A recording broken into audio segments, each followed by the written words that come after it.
Hey, what's up, guys? It is Rob, and welcome to day 5 of my Christmas movie challenge. Definitely one of my favorite Christmas films of all time, one of the most popular Christmas films, and I can actually watch this movie even when it's not Christmas. I can watch this movie anytime, and it is, of course, Home Alone. Classic 1990 American Christmas family comedy, written and produced by John Hughes and directed by Chris Columbus. Macaulay Culkin, Joe Pesci, Daniel Stern, John Hurd, Catherine O'Hara. Just an amazing movie all around. Music by John Williams, one of my favorite composers. This film was very successful, had a budget of $18 million, and it made $477 million at the box office. I own this on Blu-ray and VHS as well. I've always loved this cover. I mean, he's scared out of his mind, and you have the the robbers in the back, Joe Pesci and Daniel Stern. This movie really hits home for me in a lot of ways. I just think the story of a kid who gets left home alone by himself, it's kind of a scary thing because I can sort of relate to it. My parents, when I was, I was probably 8, 9. My parents would come home from work kind of late to where I was kind of by myself. And, it'd kind of get dark out. And I knew my parents were coming home. I actually wasn't by myself very long, but the thought of them not being home when it would be getting dark really kind of, I don't know, it kind of scared me a little bit. I didn't have to deal with robbers or anything like that, but if I did have to, that would be even more scary. But you get what I'm saying. Like, being home alone when you're a kid is just, it's not good. It's scary because you're thinking as a child, you are a child, and thinking of the worst things possible. And you think that way even when you're a parent. You think of the worst thing possible, for your kids. But anyway. This movie really hits home. I love the premise. It basically follows, Kevin, who's played by Macaulay Culkin, an 8-year-old boy who must defend his home from 2 burglars. Harry and Marv, played by Pesci and Stern, after his family accidentally leaves him behind on their vacation. But this movie was filmed between February and May 1990. In a variety of locations in Illinois, and that's awesome because I do live in Illinois. I've lived in Illinois all my life. And the film was actually meant to be distributed by Warner Brothers, but it was transferred to 20th Century Fox when John Hughes exceeded the $10 million limit that had been imposed on the film's budget by Warner Brothers. It premiered in Chicago. And like I said, it did really, really well. It set the record of the highest grossing live-action comedy ever until it was overtaken by The Hangover Part 2, which is dumb. Hangover Part 2, like, come on. So, it received 2 Golden Globe Award nominations for Best Motion Picture, Musical or Comedy, and Best Actor in a Motion Picture for Macaulay Culkin. 2 Academy Award nominations for Best Original Score, of course, composed by John Williams, which, like I said, I love. He's just an amazing. He's an amazing guy that can just make any kind of theme memorable. I mean, he's proven that. Also, Best Original Song, Somewhere in My Memory. But it spawned a successful film franchise as well. The sequel, Home Alone 2, which, some people treat that as like Ghostbusters 2. They don't think it's really that good of a movie, and I'll get to that when I talk about it. But this movie really has a well-paced story. When his parents leave on vacation and leave him behind, you get to see Kevin kind of enjoy his time alone. You know, because his family was being mean to him. So he wished that his family would just disappear. And they did. And, you know, not knowing that they just forgot about him, he thought maybe his wish did come true. But he was enjoying his time alone at first. But then, all of a sudden, things start to get scary for him. When he receives a knock at the door and he has to deal with the burglars, it becomes kind of clear that he needs his family. I love the story of the South Bend shovel slayer. The neighbor that basically walks around with a shovel, you know, spreading salt on the sidewalk because, well, that's what you do when the sidewalks are icy. You spread salt. And, you know, Buzz, his brother, is telling him that, you know, he's the South Bend shovel slayer.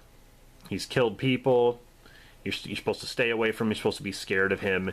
I don't know. I love that story. Every neighborhood kind of has one of those stories where, you know, you're not sure about this guy or this woman that lives in this house. Could be a witch, could be, you know, a murderer, a rapist. You know, there's all these kinds of stories in pretty much every neighborhood. But I just love it. It's just one of my favorites.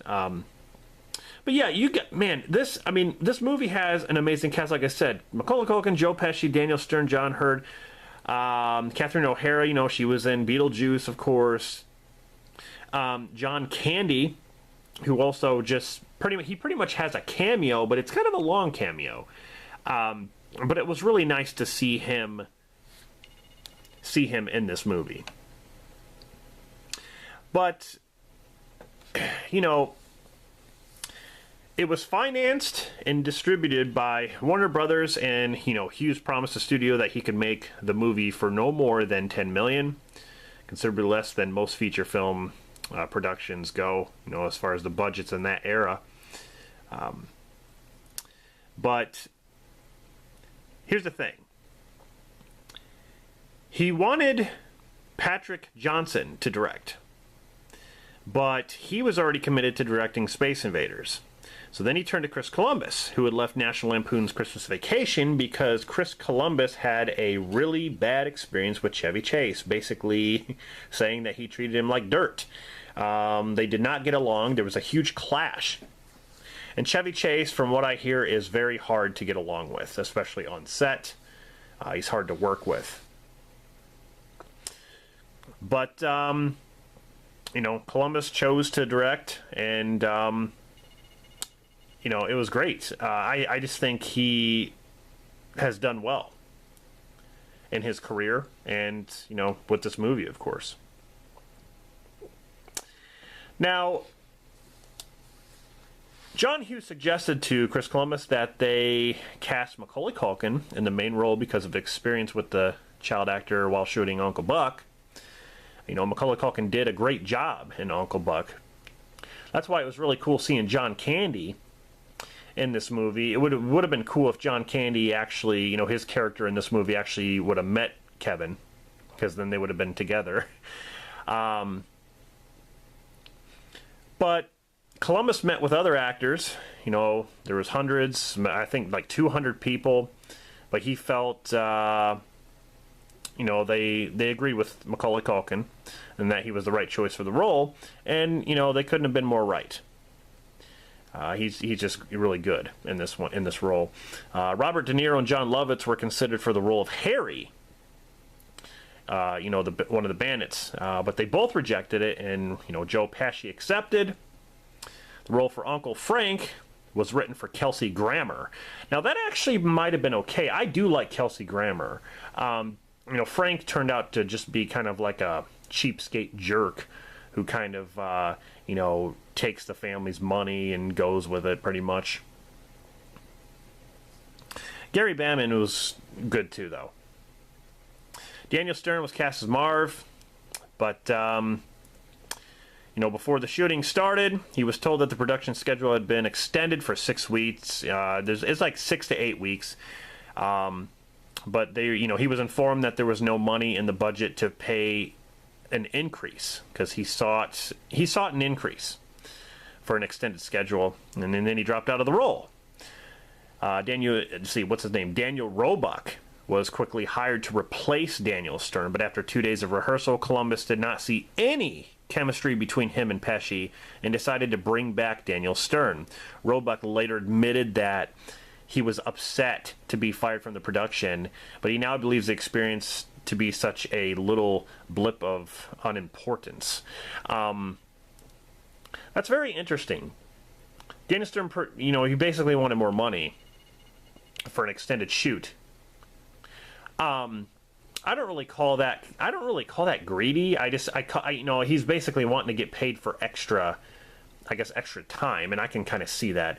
But it's weird that someone else was going to play Marv, and then Columbus did not see any chemistry. So I'm so glad Daniel Stern came back, because Daniel Stern is funny as hell. I love the guy. He is so good. Even his little role in Rookie of the Year. I mean, the guy is natural at comedy. He's just so good. John Candy was available for only 1 day to film his scenes, which took 23 hours to shoot. He was paid $414 since he did the film as a favor to John Hughes. In return, he was the only actor John Hughes allowed to go off script. And according to Chris Columbus, all of his dialogue was improvised. That is awesome. Again, how I was talking about Daniel Stern being a great, comedian. This proves that John Candy was as well.